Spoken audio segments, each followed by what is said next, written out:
If you're choosing between the Bluetti Elite 100 V2 and DJI Power 1000, this isn't just portable power versus portable power. It's value and versatility versus premium ecosystem integration.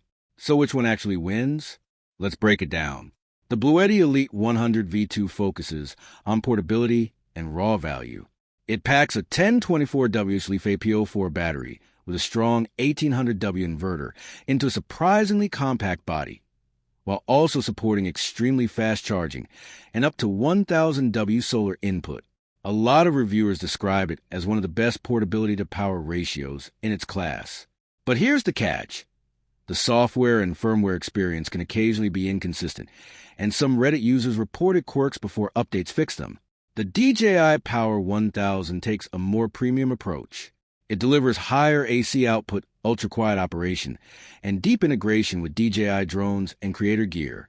It's especially appealing for filmmakers, photographers, and drone users because DJI built accessories specifically around fast drone charging workflows. The downside is price and ecosystem lock-in. It's generally more expensive, and many of its best features matter most if you already use DJI products. So, which portable power station wins? Choose the Bluetti Elite 100 V2 if you want the best value, faster solar charging, and stronger versatility for camping, backup power, and general use.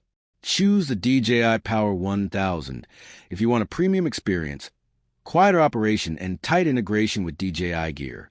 Thanks for watching. Don't forget to like and subscribe for more videos.